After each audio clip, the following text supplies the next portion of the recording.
Everybody, welcome to another video. Today it is the 27th of December, and today I'm going to be doing a general Frontline update. But first, I want to start off by talking about the Angles 2 airstrip and what happened over there. And so, before I begin with the events of December 25th, I want to first talk about what happened on December 5th, where we had a Ukrainian drone. Allegedly, it was a Soviet reconnaissance drone that hit the airbase and damaged one Tu-95 strategic bomber. And so this totally caught the Russians off guard because this airbase, this Angles 2 airbase, which is located very close to Saratov, very close to Engels, the city of Engels. It is about 700 kilometers away from the border between Russia and Ukraine. And so the fact that this drone was able to get across all this Russian airspace without being detected and shot down was really a huge blunder for them. And so since then, the Russians had time to prepare because inevitably there would have been another attack given the strategic importance of this airbase. This airbase is one of 3 strategic bomber air bases, and it is very close to Ukraine. And given this closeness to Ukraine, a lot of Russia's Tu-160s, Tu-95s are stationed over here, and then they go on weekly bombing runs on Ukrainian energy infrastructure. And this has been very difficult for Ukraine, not just for the civilian population, but for the military, because it really destroys a lot of their logistics. It takes down their electrical communications, it takes down their rail lines. And so from a military standpoint, it is important to neuter the Russian Air Force and prevent them from being able to launch these attacks. A lot of them are coming from here. A lot of them are especially being caused by the Tu-160s. These ones carry a lot of the cruise missiles launched onto Ukrainian energy infrastructure, such as the KH-101. And so that's why it's being targeted. And just damaging one Tu-95 would not be sufficient. The Ukrainians want to make sure that operations at this airbase are totally halted, and the best way to do that is just by incessantly sending drones over here to disrupt the operations and make it unsafe for the Russian servicemen. And so the Russians, they had time to prepare. During this time, they did actually prepare some sort of precautions to prevent a sort of similar disaster. And so I'm going to show here satellite imagery from December 12th showing the situation over here. You can see that in the airbase, this is December 12th, the Russians, they moved out a lot of their different bombers. Before the attacks, you could see that it was very heavily compacted. You had a lot of different bombers all around the airstrip, but a lot of them were moved out to different ones that are deeper into Russia, more to the east. And the ones that remained, they were spread out. You could see here that a lot of these bombers were spread out over a wider area. And the ones that remained, they were separated by these barriers. So the point of having barriers in between is that if a drone hits one of the planes, the blast will sort of be localized, and so the barrier will sort of take in the explosion and it won't affect the planes nearby as much. And so that indicates that they were anticipating another sort of drone attack. You could also see what was written over here. The equipment that was in the airstrip, it was rearranged in a way to spell out in Russian the words "death to the Nazis," and so that's pretty funny, first of all. But also, it's not too smart because all this equipment is so close together, not spread out like the planes, and it could potentially have been a target, but there were more important targets, so it was left alone. The actual impact occurred over here in this general area to the east, in the eastern part of the airstrip. And in this part of the airstrip, you have the Tu-95 and you have a Tu-160. So you can see in the square where they're located. And then in this specific area, you do have one Tu-160. And so really the maximum extent of the damage could have just been these 3 strategic bombers, unless something happened in the 2 weeks between December 12th and December 25th and some other bombers were rearranged or moved into this general area, and then those ones would have also been impacted. But based on the image over here, not that much damage could have been caused by the drone that hit on the 25th. Also, interestingly, after the December 5th attack, this IL-62 transport aircraft was moved from its original place of storage in the museum display area to the actual airstrip. And so maybe it was going to be repurposed, but that is pretty interesting. Now, let's look at the potential damage that was caused by this attack. According to the Russian Ministry of Defense, the drone was shot down right before it was about to land on impact. And so they claim that there was no damage done to the actual materials, but that due to falling debris, 3 Russian service members were killed. This is the same amount that was killed in the last attack, according to the Russian Ministry of Defense. And they also say that there were 4 Russian service members that were wounded. Now, this is pretty interesting, the fact that the air defense systems would just intercept the drone right before it was about to land, because a lot of these air defense systems that should at least be stationed in this area, like S-350s or the Buk M3 air defense systems, these like mid-range surface-to-air missiles, they could have theoretically intercepted the drone from about 50 to 60 kilometers away. So the fact that they waited that long is it's either some sort of incompetence or maybe some other unidentified reason that I just don't know of. But either way, it is pretty interesting that the drone itself was able to penetrate that deep into Russian airspace and that it wasn't identified on the second time, not even the first time. After Russia had time to prepare to beef up its air defense systems, either way, it was still allowed to get this close to one of Russia's most important air bases in terms of the war in Ukraine. And so it shows a total lack of preparedness. In terms of damage to the entire airstrip, it probably wasn't that bad because it was only one drone, and it was a Soviet Tu-141 drone, according to Russian media. And this is a drone that is 8.6 meters long, 2.4 meters wide, and weighs 1,230 kilograms. And now there is some Ukrainian sources that are claiming that there were some pretty high casualties. And so I do want to read them just for the sake of being fair, because I didn't read the Russian statement. So, Ukrainian journalist Volodymyr Zolkin, he claimed that via his private military sources, there were 5 Tu-95s, 17 soldiers killed, and 26 were wounded. 3 of those people wounded were in serious condition. So he said the 5 strategic bombers were damaged, and then the control tower was also destroyed. This would be pretty significant given the fact that in the first attack there was only 1 Tu-95 that was damaged, and we have no proof of this, although Maxar, they could release satellite imagery to prove or disprove this claim, and none of the footage that we saw from the ground really indicates that the explosion would be this bad. But again, I do think it is pretty unrealistic given the precautions that the Russians took and the fact that it was only just one drone, 12141. Either way, it is still pretty embarrassing that it was able to get this close to Russian airspace. Now, one reason why this could have even happened in the first place is because a lot of Russia's air defense systems that were located on the rear have been moved from their original positions in and around these air bases towards the border with Ukraine, because there's this fear that Ukraine will either strike Crimea or the Kuban region, Kursk, Voronezh, and that's happened before.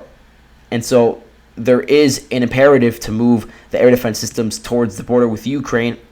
The issue is that a lot of the original positions, they don't have a sufficient amount of air defense systems, and so if Ukraine is able to get in past the first layer of air defense systems around the border with Ukraine, then it's just free game, and it's much easier to destroy the intended target.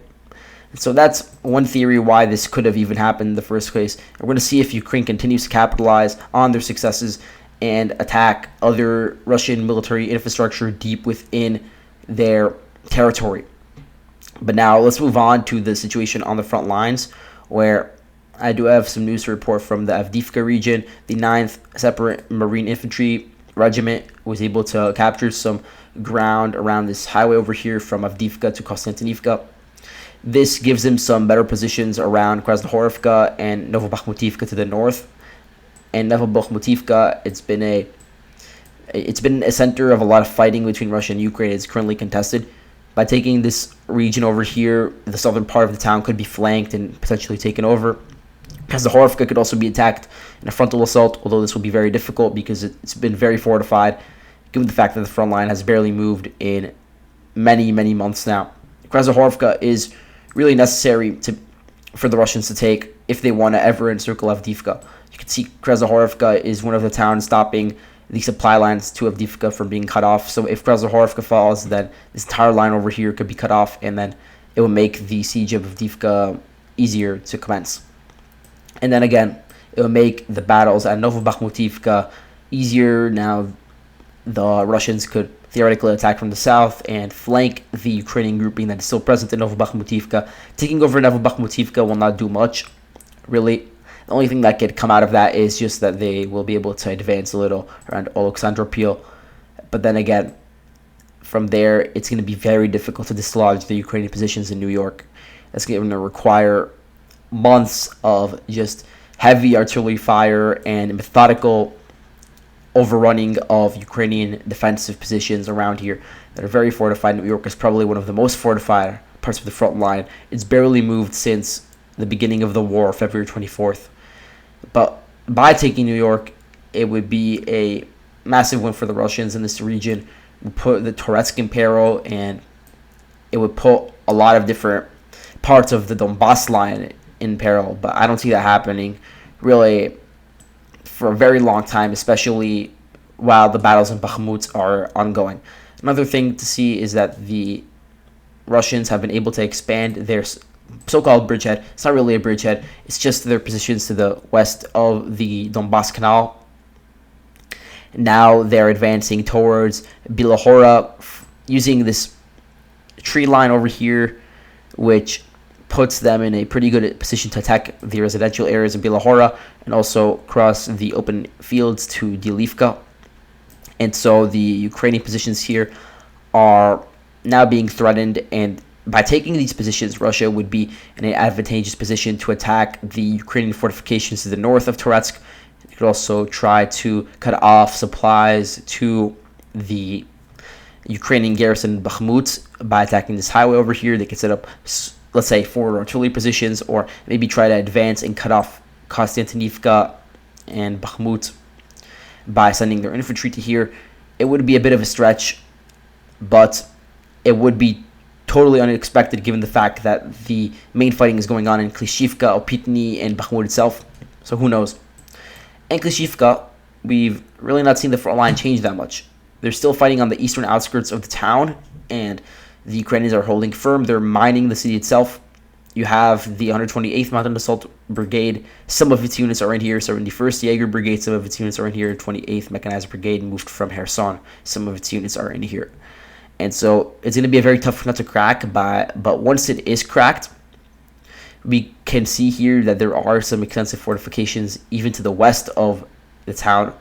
And so even if you're able to overrun the concrete barriers, basically every single house that is being turned into a fortress, there's still an entirely different fortress to the west of the town in these trench lines over here. You can see there's a zigzag, which sort of nulls some of the impact that artillery has in these regions. And so again, it's going to be very difficult to overrun these positions. Anyway, let's move on to the situation in Opytne. In recent days, there's been some changes over here in Opytne, and there's been some ambiguity. I'm not exactly sure what's going on. I don't know the entire course of events, actually, because there are some issues with the sequencing, but here's my general view of what's been going on over the past week or two. So originally, we had Wagner enter Opytne from Ivanhrad and from the south. They were able to take over a good chunk of the town, overrunning the elementary school, overrunning the gas station, and so the line sort of looked like this. Then we had a counterattack from the 53rd Brigade, this unit over here, and also by the 63rd Mechanized Brigade. And they were able to reclaim some of the territory that had been lost. So really the fighting was situated around the elementary school, this hospital over here. There was a drugstore, not a drugstore, a gift shop. There's also a music school where fighting was raging. This was taken over by a Wagner group, but it was retaken by the Ukrainians. And then we got new footage released by the Wagner group of their recent counterattacks, or really them trying to retake their lost positions. And you can see, based on those geolocated footage, that the fighting was going on around here in between the street with this residential building and this gift shop. But now the gift shop and the health clinic have been taken over by the Wagner group. So the front line is closer to the elementary school, but the elementary school is still under Ukrainian control. The music school is also still under their control, but the Wagner group video showed that they were hitting it with ATGMs, and it showed that there were Ukrainian snipers situated over there in the upper floors, basically making it very difficult to advance through the streets just because they have the high ground and they could see anybody who's just walking in the open. So it's making the fighting over here very difficult. And so there's been just very heavy casualties from both sides, but I would say the Ukrainian casualties are higher in this sector specifically, given the fact that they launched all these counterattacks and that now those counterattacks have been reversed, in that the Wagner group now has an initiative over here. The Wagner group is also being aided by paratroopers, elite paratroopers from the Tula region of Russia. So we're going to see what goes on in this region in the future. Right now, I'd say it's about 50-50 in Opytne, as the Wagner group continues to try to advance deeper into the southern outskirts of Bakhmut. Now, there's another video from this eastern part of Bakhmut, the Zabakhmutivka district of Bakhmut, showing the urban warfare. It was geolocated to this store over here, very close to the front line, which again confirms that this is the accurate situation on the ground. And so you can see that the Ukrainians are holding out, not giving 1 inch without a fight. Let's move on now to the situation in Soledar, where we did hear from Russian sources of an alleged counterattack, an alleged offensive, I would say. And this was launched in Bakhmutske. And so we actually did see them gain some ground over here. They took over some of the streets over here, some of the residential areas along this road over here that I'm marking in red. And then they eventually took over the school. But that's the furthest extent of their advance. They weren't able to penetrate any deeper in. If they really want to penetrate, then they need to take over this pretty large agricultural complex, but they weren't able to penetrate that deep into the Ukrainian line.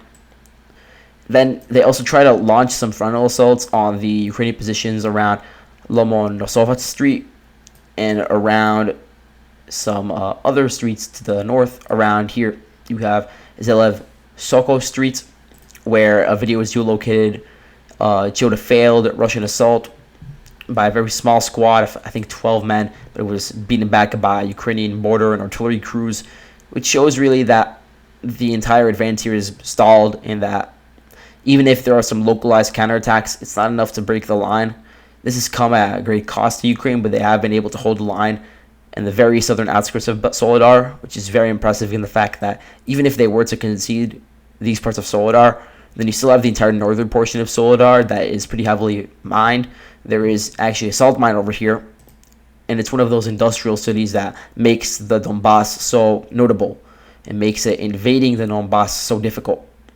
Let's move on now. The Wagner group and some Russian regular units are advancing around Yakovlivka. They are attacking in the direction of Vesele, as I've said previously, and in the direction of Rozdolivka. This is a new town mentioned for the first time on the frontline summary. And so these areas have less fortifications than a place like Soledar has, for instance, or a place like, I don't know, Yakovlivka even, because they are a bit farther from the front line and just their geography, it's pretty open. You don't have many trenches set up over here. Most of them are set up on the outskirts of Bakhmut or in the outskirts of a place like Popasna, for instance. And so these areas are relatively undefended, which makes it easier for Russian mechanized assault to take over these different local towns. And so now Ukraine is sending a lot of reinforcements in this direction, not just to here, but also to Bakhmut in general, just to make sure that the Russians are not able to develop an offensive. Because if Rozdolivka is taken, then it would cut off supplies to Soledar from the north, and also it could cut off supplies to Bakhmut. So it is important to maintain control of this area for that sake. And again, I want to stress that there's been a lot of mobilizations by Ukraine and a lot of transfer of Ukrainian units into Bakhmut, which shows that, yeah, it is a very important town and that they're putting a lot of units into defending this town. We've seen the mobilization of a lot of territorial defense units, a lot of people that had previously been under Russian control. They were now conscripted and integrated into these territorial defense units, the ones that were formed in Kharkiv, formed in Zmyiv, all these different cities in Kharkiv. So they're now being integrated and trained, being taught how to use equipment, and being moved into Bakhmut. And so it's very interesting to see that a huge chunk of people are being sent to the front line to defend this key town, which again shows how important it is for the total tactical situation. Now, before I end the video, I want to talk about Crimea, the situation over here. Nothing's really changed since the last video. We've seen a lot of rumors from the Ukrainian side about Crimea falling, but none of this is actually true. I would stress that a lot of the fighting here is just probing attacks that Ukraine is famous for. A lot of their DRG units are operating in the forest where they're able to camouflage with the trees, but this does not mean that they're attacking Crimea head on. They're just probing the lines for now, and that's really it. The Russians, they report that they've been able to destroy 2 DRG groups in the past few days, and so that does confirm, even if their claim itself is not true, it does confirm that there is some heightened Ukrainian activity in recent days. So that's really it for today. Thank you all for watching, and I'll see you guys later. Bye-bye.